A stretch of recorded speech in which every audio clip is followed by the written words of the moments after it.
hacker, what is the first thing that comes to mind? Is it someone good or is it someone bad? Well, if you said someone bad, you're not alone, because most people tend to associate hackers as bad people. Hackers have been around since the mid to late 1900s and have contributed greatly to society.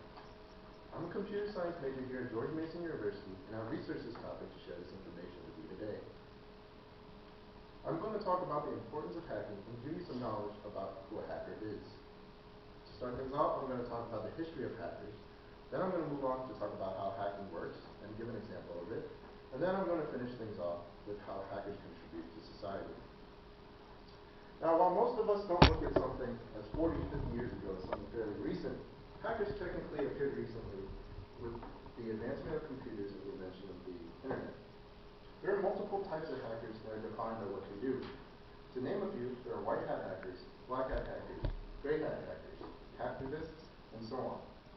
White hat hackers are considered the good guys because they help find security flaws that then they can report before they can be taken advantage of. While black hat hackers take advantage of these security flaws and cause destruction for their own self-gain. The term hacker was very different when it was first created and used. From the book Hackers, written by Stephen Levy, he states that the term hacker originated back in 1959 from the MIT Railroad Club. The term originally meant simply a brilliant workaround for someone who implies ingenuity to come up with a clever solution. Nowadays, however, the term hacker has been changed and mixed to describe something that was never meant to describe. The term that people are actually looking for to describe this type of behavior is actually cracker and cracking. But for simplicity's sake, I will continue to use the word hacker throughout my speech. As time passed, as computers became more advanced, more and more people became interested in the computer. For a while, there were no laws governing computer attacks until a small group named the 414s came along in the early 1980s. This small group consisted of 6 teenagers who were all friends and were all hackers.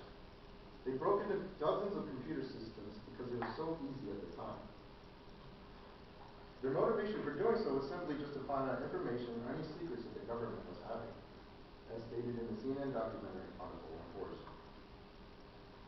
Eventually, they were investigated by the FBI and were put on trial. However, they were only charged with harassment over the telephone due to the fact that there were no laws governing computer attacks. Shortly after the trials, this small group actually sparked the creation of new laws and helped society realize that security can and will become a big issue if not dealt with accordingly. Now that you know some background, let's talk about how hacking works. Hacking is usually done through a security loophole which is caused by bugs in the original source code. Through the security breach, they can do just about anything they want. As Brian Hoyle, who is the president of the Patriot Hackers Club here at George Mason University, stated in an interview I conducted, he says that hackers can obtain just about any data they want from the database, or even spread malicious code which then can do just about anything they want as well, such as send keystrokes back from the user input.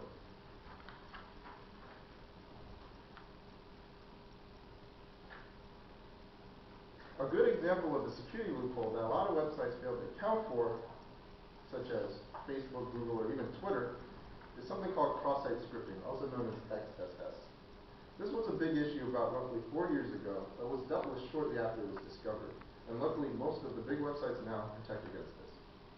Cross-site scripting, in the most basic terms, is simply when a user is prompted for a user input, the user inputs a line of code which then the computer recognizes as a command, and then the user can leverage this to get back information that was never originally meant to be sent back. This security loophole was simply caused by the original programmers not accounting for users inputting such code, or simply that this security loophole was not known at the time.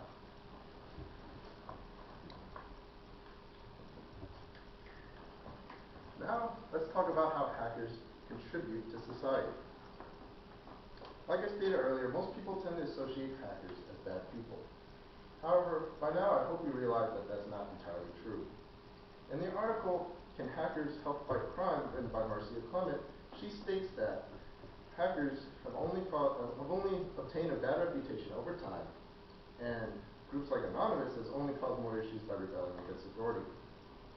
However, she also states in the article that hackers are actually very vital to finding security flaws in computer systems and help developing new open source software. Brian Hoyle stated in the interview, however, that hackers, if there are no hackers to begin with, a lot of security issues and a lot of money would be saved from the upgrading and maintaining of security. However, he also states that this would only be possible in a perfect scenario, which is not possible due to the fact that humans are naturally curious by nature. So in order to protect our security against hackers, we need hackers as well. As Brian Hoyle stated, as weird as it may sound, hackers are what keeps our private information safe. As Brian Hoyle also stated in the interview, it pays to be a white hat hacker because companies are actually looking for competent hackers to purposely break into security systems so that they can be alerted of any security flaws to prevent others from doing the same. Now, to wrap that all up, I talked to you guys today about the importance of hackers in hacking, and I hopefully showed you what a hacker really is. I started things off by talking about the history of hackers, then I went on to talk about how hacking works and gave a small example of one, and then I finished with how hackers have contributed to society. Without hackers, security definitely would not be as good as it is today. Although it may sound contradictory, the next time you're putting in personal information onto a website of some sort, you can feel a little safer doing so, and you have hackers to thank for that. Thank you.